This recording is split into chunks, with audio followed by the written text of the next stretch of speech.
We are on the Unhappy Hour. How are you doing today, sir? I'm pretty good. How about yourself? Oh, man, I can talk to you off air. It has been quite an interesting week. But specifically, let's get to the Cavaliers because what in the world is happening? We started, it was very recently we won 18 out of 19 games. We seemed unstoppable, and now the sky is falling. Zach, there are so many things to consider on this and catch up on. Where do you want to start with the Cavs? I don't know. They're a mess, so we can start anywhere. They're a complete mess in just about every area. We've seen LeBron regress. We've seen Kevin Love regress. And this is all since Isaiah Thomas has come back. I expect, starting with Isaiah Thomas, I expect a major shakeup of the roster coming in the next 2 weeks. And you've been expecting that for a while. You've said for a long time, we're not at what this team roster is going to be. We're not at it yet. You said at the very beginning of it. No, and that's been obvious. And here's the thing is, I don't even want to get into the LeBron leaving crap or the LeBron trade crap because it's not happening right now. The LeBron leaving thing is either the Cavaliers are going to implode on themselves and he's going to walk, or they're going to fix this thing and there's a decent chance he'll be back next year. It's just one of the two things happening. That's it. So it's not even worth discussing the LeBron leaving thing again until either after the season, if they get bounced early from the playoffs, or if they win the title and we see what happens. But again, I want to make that very clear right now. I don't want to take any questions in that because he has a full no trade clause. I've already answered it before we went on the show in the group, just so it doesn't waste any of our time talking about it. Because we sit here and harp on it, and again, that's not something anybody even knows. He doesn't even know where he's going next year at this point yet. Whereas in his last year in Miami, he might have had a clue. He had more than a clue of where he was going in Miami. I'll tell you that. We discussed on the air. Yeah, I think when LeBron was in, where he was going, he had been plotting his return back to Cleveland. For some time at that point, for about 2 to 3 years at that point already. And also, I think he had an idea of where he was going in that Celtics series when he was leaving Cleveland. He had an idea of what he was doing. So I think the last two decisions he had much more stabilized at that point. I think he had much more clarity, but the landscape of the NBA was completely different back then. Judging on it now, where the Cavs stand right now, is you're about to see Shumpert and Fry traded, most likely for George Hill. There's no guarantee that deal goes through. However, it is more likely than not. Hill's been put in a smaller role this season than he expected. He had a great year last year. And this year, it hasn't been the case with him in Sacramento, losing playing time to De'Aaron Fox. So, Hill has not been a good defender, but in years past, he's been a good defender. He's been above average defender. Even a good defender at points. This year, he has not been a good defender. However, that's also, when you're putting, it's like the Browns. You put Jamie Collins in New England, he's a stud. You put him in Cleveland, he's not very good. Well, with Jamie Collins, he got injured, though. What? I was saying Jamie Collins got injured, though. That was his big thing, right? But while he was healthy this year, he wasn't any good. Yeah.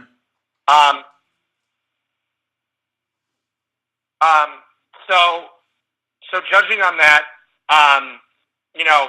judging by that, basically what I'm looking at here is saying, okay, first piece of the roster you need to correct is getting a guy like George Hill in there, cutting Shumpert's contract, cutting that weight right there. Love Channing Frye, but if he's gone in the deal. Next move is seeing what you can explore trading Isaiah Thomas. It's clearly not a fit here. He'll put some bodies in the seats in some other cities that are lacking. You're not going to go to Phoenix and get Devin Booker for him. That's not going to happen. A trade I would explore actually with Milwaukee if they're looking for shake would even be trading him straight up for Eric Bledsoe. It puts a star in Milwaukee next to Giannis. I don't think that would happen. However, I would love to see it happen. Yeah, but that Eric Bledsoe, that rumor has been linked to the Cavs for quite a few years now. But Bledsoe was already traded. He was traded a couple months ago to Milwaukee. Right. I'm just saying that something that would make sense in some form of a deal up there, to send. Or, another deal I could see exploring is the Cavaliers somehow bringing Dellavedova back now at this point. Because, Milwaukee has Bledsoe and they've got Brogdon. And Dellavedova is just sitting there right now. I could see that one happening, especially for defensive purposes. And he brings back that defensive culture and intensity to the Cavs, which I think they lack. And ever since he left, I think it's been a problem.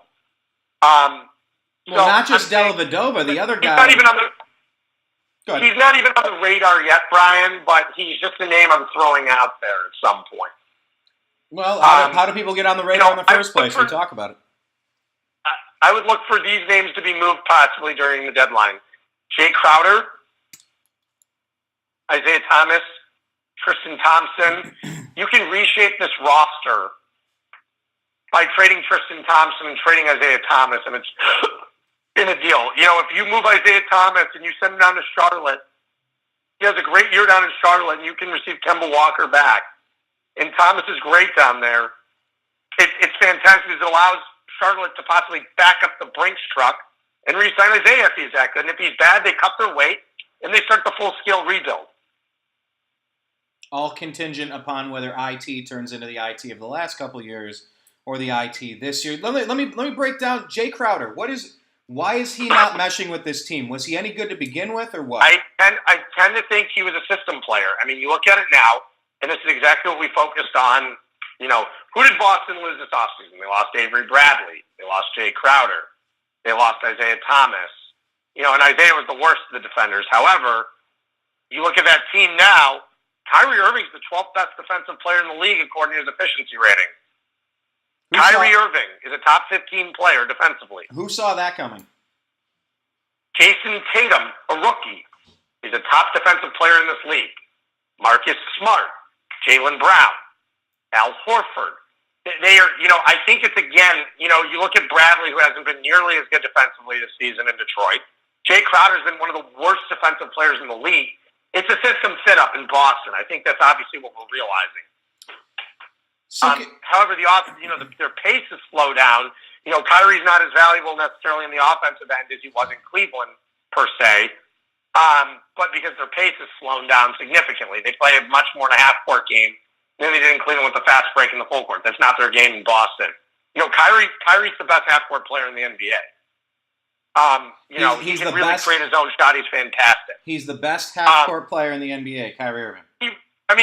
Top three, I'll put it at. But, here's the thing, though. He can create his own shot. He can get to the hoop better than anyone. And you look at it, and the thing is, one of the reasons why he and LeBron clashing is, because where's LeBron so fantastic? On the fast break. That's where LeBron crushes it. LeBron's great in a full-court offense, fast pace. LeBron can also slow the pace, too, but then you're playing a lot of iso ball, especially with those two together at the same time in the court. It's more upsetting now looking at the Cavaliers even traded Kyrie Irving. Now, they can still remedy and fix the situation. They still can. They still have 2 weeks. You could go out and fix this, and if you can pull off the deal of trading Tristan Thompson in a piece, there are multiple three-way deals that can work out. You can trade Tristan Thompson and get DeAndre Jordan, and if you can go and get Kemba Walker and trade Isaiah Thomas, you can suddenly be putting and I think Jay Crowder would be given up in one of those trades too. Because he might be able to be fixed in another situation. He's only making $7 million a year. He's on a great contract for someone who, had a couple great years with Boston and is having a down year in the system. Well, his down year is like 2 or 3 weeks, though. I mean, are we being too harsh on Isaiah too quick? No, I don't think so. I just don't think he's the Isaiah of old, or it's just it's a really poor system fit here. He's sitting there taking a ton of shots. He's taking away shots from LeBron. He's taking away a ton of Kevin Love shots. And I don't think LeBron's had a terrible January, maybe because of it. Don't forget, before, this team was clicking on all cylinders right before Christmas Day. Yeah, we were. And then IT it was all of a sudden IT comes back and they've fallen apart. Okay, so, you kind of jumped the gun on the question I was getting ready to, but, we've kind of dancing around it. It's at the core of everything we're talking about with the Cavaliers anyway. This Kyrie Irving trade, Kobe Altman deciding to make the deal, even though we had 2 years left on Kyrie's deal. I didn't like it when it happened. I wasn't happy when it happened, but I said look at it at the time, though. Again, if Isaiah Thomas would have played up to, what he played last year, and same with Jay Crowder, the trade would be looking damn good right now. Yeah, but IT is coming Neither one of those guys have performed up to expectations or even anywhere near it. Even if Jay Crowder was performing anywhere near expectations, this trade would be much better. Yeah, it's a lose almost on every front. And even even the Brooklyn Nets are winning a few too many games for that pick to be as important as we thought it might have been at one point. Brian, they're one game away from slotting into that fourth seed, slotting into the fourth worst record in the league. So I wouldn't worry about it too much. Don't forget, a lot of these teams perform like right now. Brooklyn has no depth. They're one of those teams that can perform well early in the season and then come the home stretch of the schedule and give them 8 or 9 road games in a row. They'll tank. That pick is so valuable. Now, if I'm the Cavaliers looking into this trade, the only way I move that Brooklyn pick is for a young potential all-star with years left on his deal. That's the only way I move that pick. Otherwise, I'm not moving that pick. So who fits that criteria? Who are we looking at?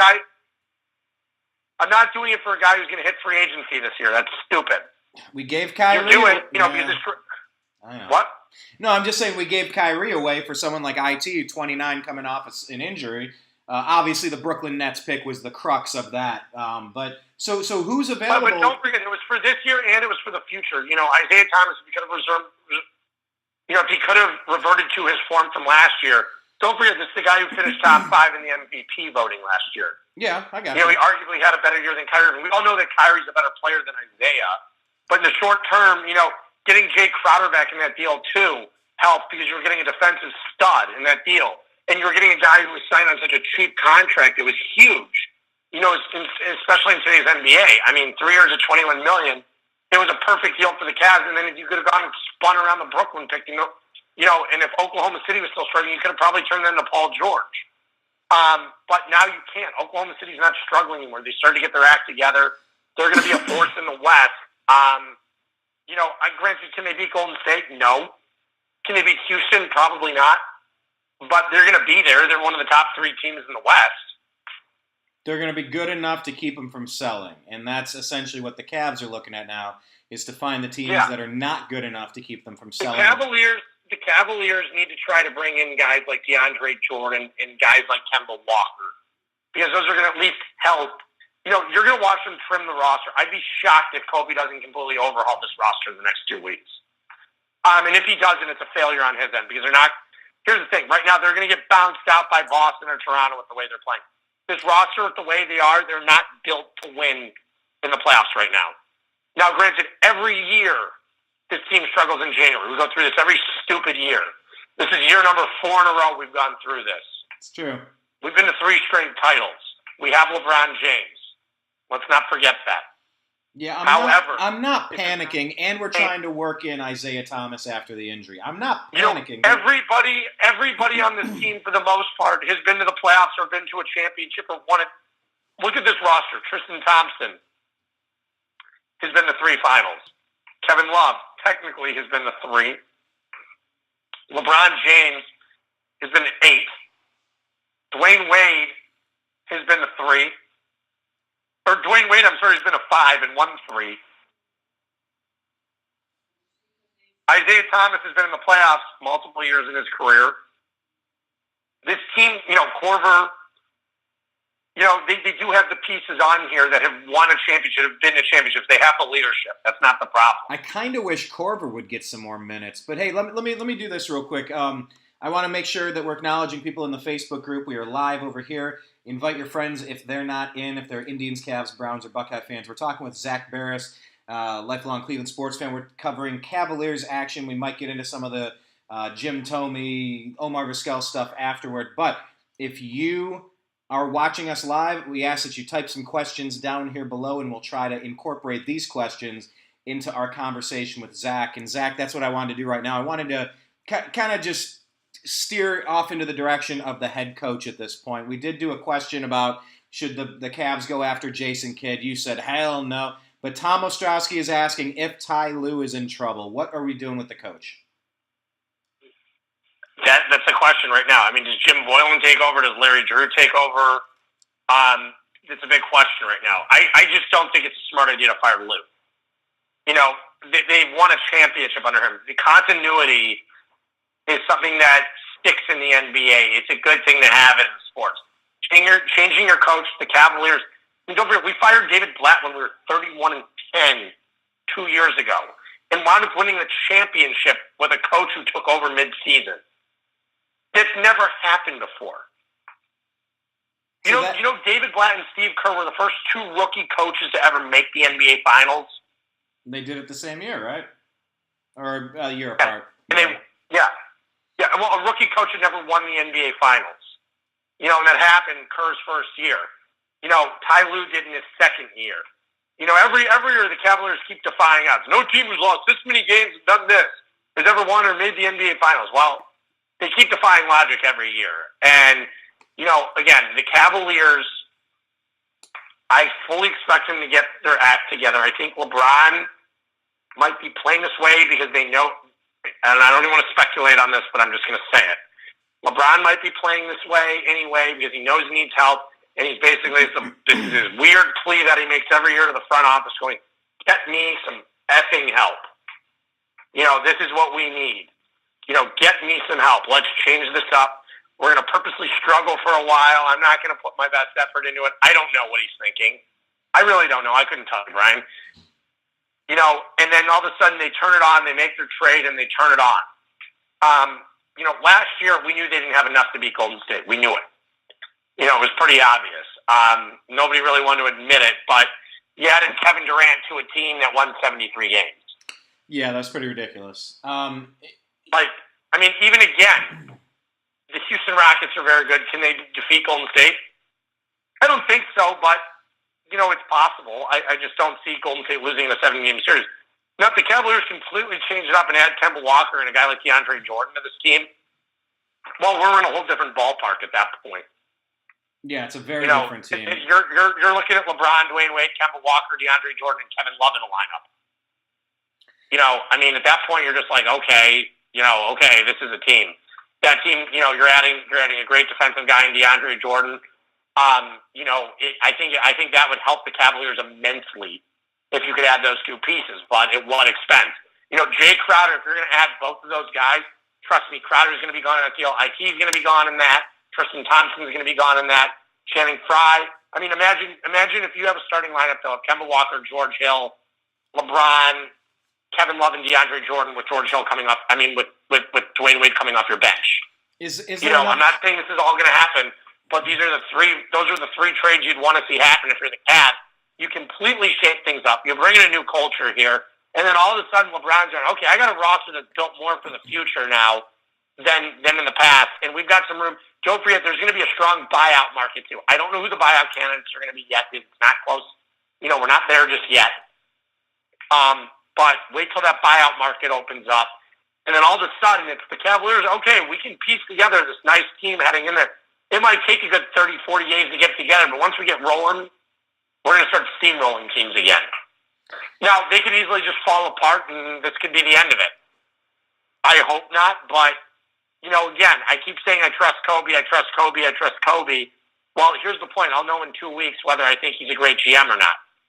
Well, and a lot of that is contingent upon LeBron James. We're getting a question in the group. Keith Piper, who we ran into at the Cleveland Browns Perfect Season Parade, by the way. We're finishing up the documentary. Can't wait to show you guys. We had a blast following Chris McNeil around with the Browns Perfect Season Parade. But Keith Piper is saying, if LeBron is staying, why can't they get any big-name players that aren't injured or past their prime? So when you're talking about in Kobe we trust, at what point will LeBron need to make a commitment to stay past this year to swing that Brooklyn Nets pick to get a different kind of asset? Do you see any of that happening or no way? What happens with that?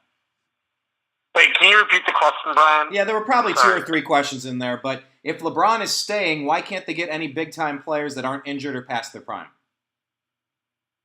Well, it's the trade market, and we don't know if LeBron's staying. I don't think LeBron knows if he's staying. And the Cavaliers aren't willing to risk it all right now, going, okay, we're going to mortgage our future for a guy that might not be here next year. Right. Is LeBron able to assure the front office somehow? Here's the thing. If the Cavaliers guarantee that they could go and beat Golden State in the 7-game series in the finals, they would mortgage their future to do it. But just adding a piece like DeAndre Jordan's not going to put you above the hump right now. This team has too many problems.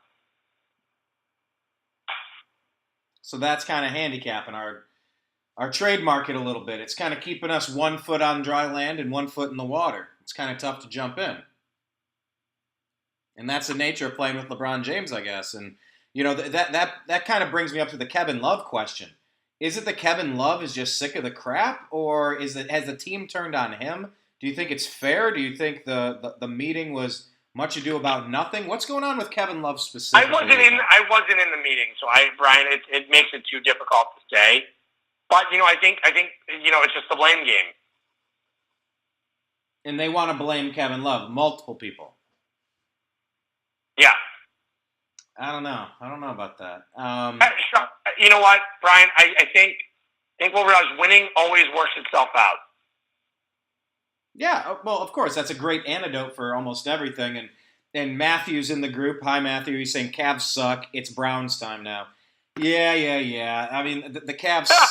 I know. Go figure. Cavs suck so much. The team that's won 3 straight championships, and the team that hasn't won has won one game in the past 2 years. I think Matt's being a smartass. I know him too well. But I did fly in, and I did hang out on his party bus in the Muni lot when we were tailgating. So I know he's a big Browns fan. But yeah, I mean, it does get frustrating for the Cavs to be such a soap opera year in and year out. I mean, Brian, it's frustrating all around to keep looking at this in all Cleveland sports right now. Again, I fully expect the Indians to do something. Getting a little off track, though. The Cavaliers will make their move. They will. They're not going to sit here and stand pat. I can guarantee you this roster is not going to look like it will, like it does in 2 weeks from now, or 3 weeks, February 8th, 2 weeks. It's not going to look the same on Thursday, February 8th that it looks today. And I'm looking forward to seeing what they do. Different. Yeah, it's been a very strange season. We have a bunch of very talented players. Trust me when I say this. There is no way that George Hill is going to be the only move this team makes.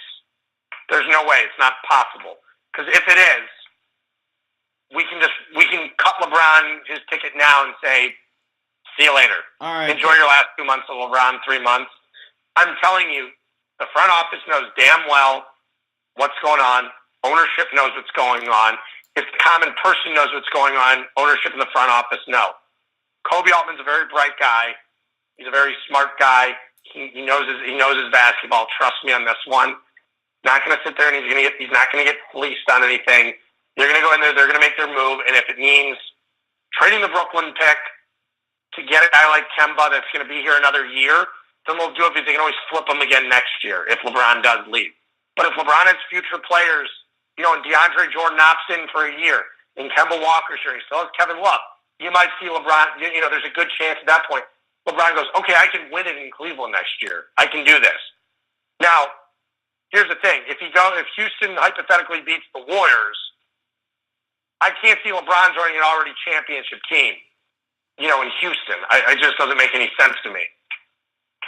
There's a difference. If Houston goes and plays the Cavs in the finals and the Cavs were to beat them, or Houston goes and faces Boston in the finals and Houston wins the finals, then I can't see him going to Houston just because I can't see him walking onto a championship team.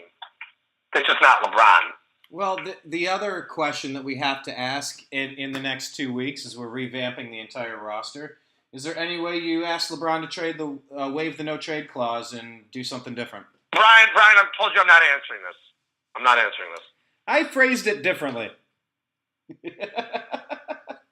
I thought I phrased it differently. Fine. Well, no, because you said you don't want to talk about next year in free agency. I'm seeing if we could do something before the trade deadline. It's technically different. He will not waive the clause. Okay. It's over and it's done with. He will not waive it. He's here till the end of the year. It's that simple. Anything you get in a trade with him anyway, you're not going to get anything in return. We trade him to Houston, we're not going to get anything. We trade him anywhere, nobody's going to trade up anything significant for LeBron because he's going to walk at the end of the year. Nobody knows what he's going to do. So I'm telling you, that's why he will not waive his no-trade clause for anyone. He knows he can go anywhere in free agency next year and do that. He doesn't need to do it this year. He made a commitment to Cleveland. He's going to stick it out. And if this doesn't work out this year and they don't get him the pieces he needs, then he's as good as gone. It's that simple.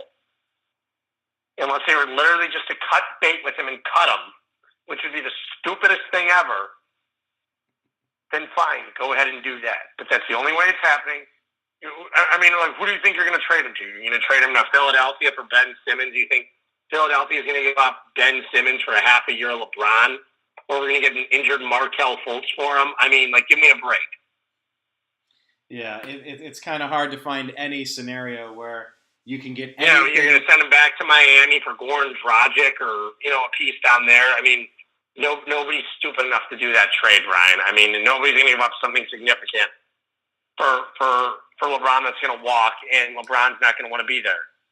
Well, the Milwaukee Brewers gave up a lot to rent CC Sabathia on a championship run for a little bit right before he signed with the Yankees. I mean, it's not the most unheard of. Baseball is completely different. In what way? Don't forget, most you have a farm system. Baseball, you have the farm system. Everything. Baseball is a totally different sport. Teams always do rentals in baseball. It's different. Basketball. I'm saying though, in basketball, the Cavaliers are not. Brian, why would the Cavaliers give up? They're not going to get a significant asset. And why are they going to give up all that money and with LeBron possibly going to another finals and all that revenue they get from that arena being occupied an extra 2 months out of the year than it would be? I mean, you're going from having the season end in the first week of April to ending in the third week of June. That's just money to be lost. That's TV revenue that's going to be lost. Everything. All right. People aren't going to go to games anymore. I was literally... The Cavaliers somehow, and LeBron waived the no trade. Cavaliers trade him for a bunch of crap. I could tell you right now, I would not be at another game this season, nor would I even care. I wouldn't even turn them on. The ratings would be down, everything, without LeBron here. Well, trust me on that. Well, let me talk about the ratings and keeping the revenue. Fans together. that want him traded, by the way, I hate to say it, but anybody who wants him traded, let's just remember the 4 years of basketball we had without LeBron in Cleveland. I don't want to. Let's go and try to remember that. There were no glory days when LeBron was gone. It was the worst basketball I've ever watched in my life. I was at the Lakers-Cavs game in Los Angeles when we lost by 55 points to the Lakers. 55 to the Lakers. Ugh. Manny Harris was in our starting lineup. Samuel Dalembert was in our starting lineup. Who else can we remember? You tell me. What? What other great players can we remember from those times? Semi Urden? Alonzo G. Well, Kyrie was there for a minute of that. No, Kyrie was not on that team that year. That was our first year without LeBron. Oh, not the first year, but yeah, at some point. That was the worst team I've ever watched. They were horrendous. They had no talent. They had no young talent. They stunk. Oh, and Antoine Jameson. Oh, yeah. Antoine Jameson. I mean, that was not fun basketball. Trust me when I tell you that. No, that was not fun basketball. I do. I've never been more miserable in my life watching basketball. And so all I can tell you is, as a Cavs fan, cherish LeBron while you still have him. Because even if you do have him the next few years, eventually he's going to fade away. Yeah, you can't keep it up forever. You can't keep it up forever. The Cavaliers, people will forget how great it is making championships every year. I can tell you this, very, very rarely in sports, in basketball, in any sport nowadays, look at the Chicago Bulls. Since Jordan retired, have they even been close to an NBA Finals? No. They haven't even been to a conference finals. Or were they in the conference finals against Miami and they lost in 5 with Derrick Rose? They had like one good moment with Rose and then he was injured. Yeah, but not even close to a championship. Not even close to even being in a championship since Jordan left. That's all I'm saying is cherish while you have it. Right now it's just every day, I expect them to be in the title. I expect them to be competing for a title. Well, in 10 years from now, it's not going to be the case. Well, Keith Piper also put in here in the comment section in Facebook. By the way, leave your comments if you want me to add them to the conversation. He wanted to remember Ramon Sessions, stalwart for the Cleveland Cavaliers back in the day. He wasn't that bad. Ramon Sessions wasn't that bad. He had moments. I didn't mind him. He had his moments. I think Alonzo G had some moments, but my God, those teams were terrible. Those teams were terrible. Yeah. Brian, remember the Slug? Yeah, Semi Urden. The Slug. Oh, yeah. He's your favorite player of all time, Semi Urden. The Slug. One of the best nicknames of all time in sports. The Slug. He literally ran like a slug. He just oozed up the court. Oh, man. He did. He Well, Keith is clowning around. He's saying, "Who knows if the Cavs will even make the playoffs?" I mean, I get it. If you play like you have over the last 10 games, we're 3-7. Lost 2 in a row. We look absolutely trash. But come on, this team isn't going to keep this up. And it's kind of like you were saying, Zach.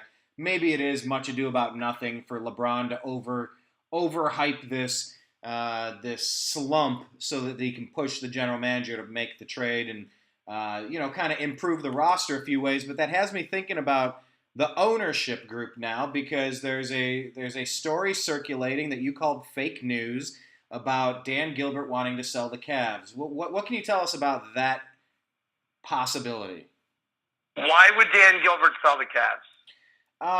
If LeBron leaves, the value goes $70 million of his own money into a renovation.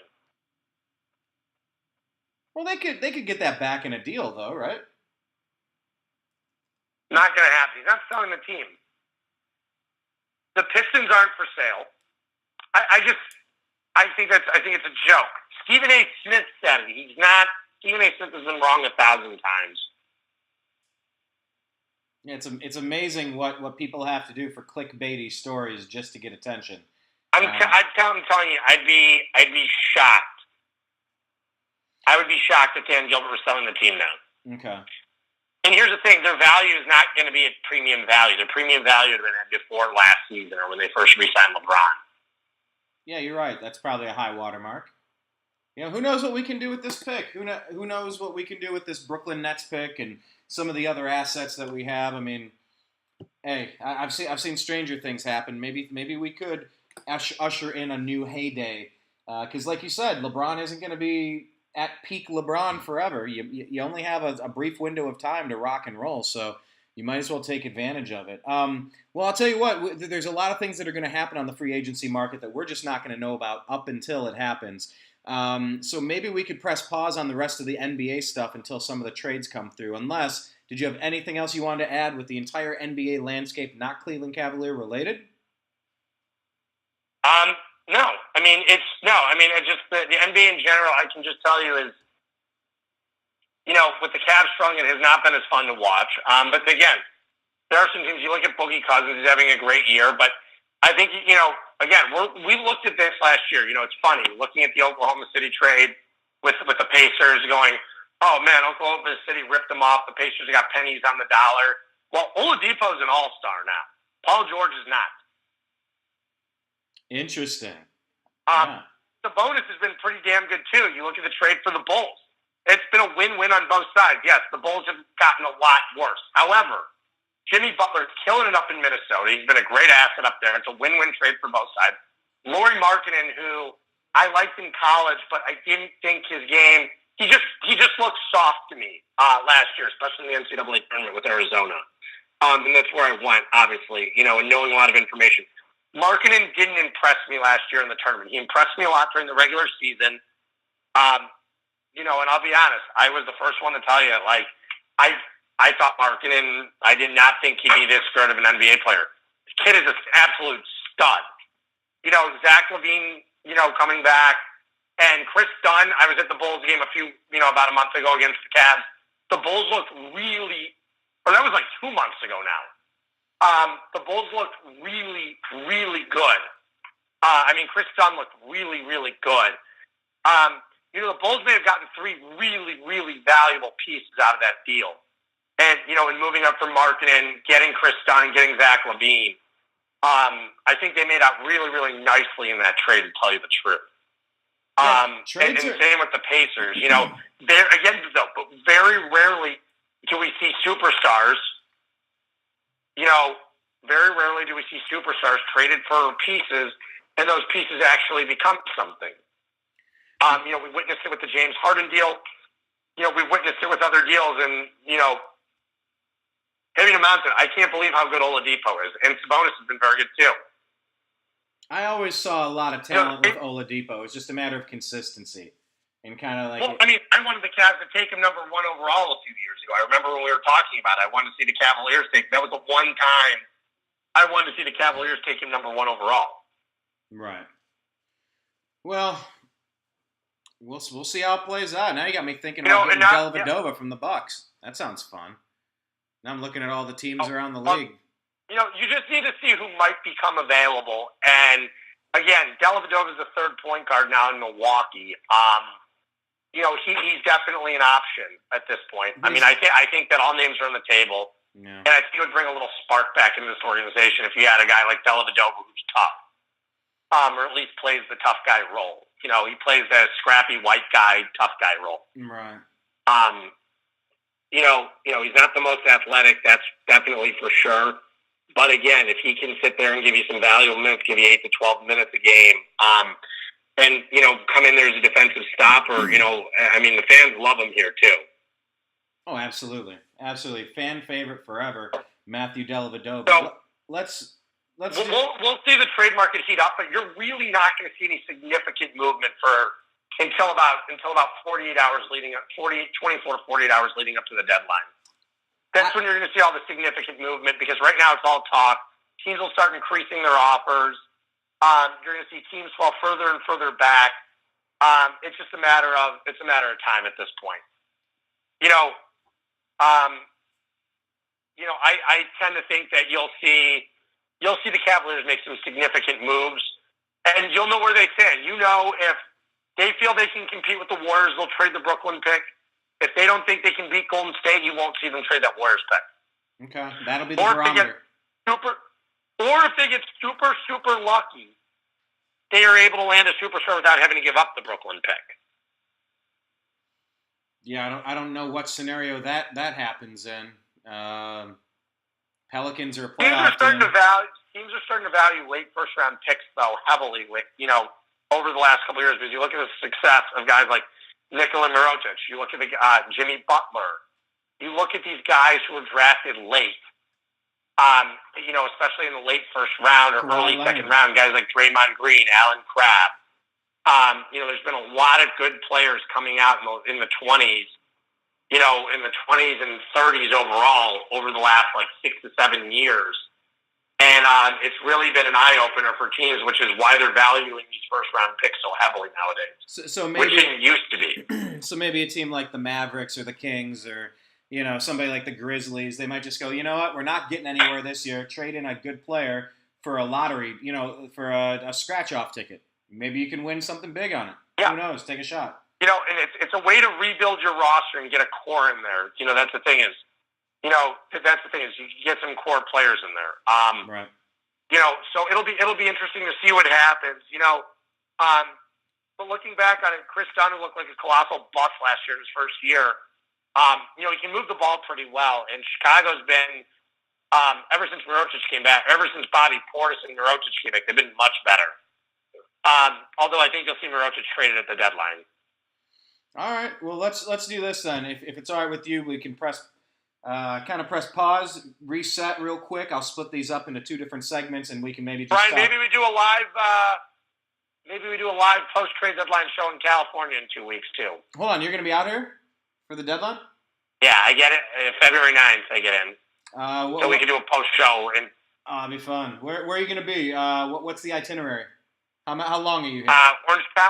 I'll be in Orange County and San Diego for 6 days, but I can make my way up to LA. Yeah, if you make your way up to LA, that's one thing. But for me to get down to Orange County, San Diego, I gotta book a travel plan to get to Mars. Essentially, that's a whole different planet.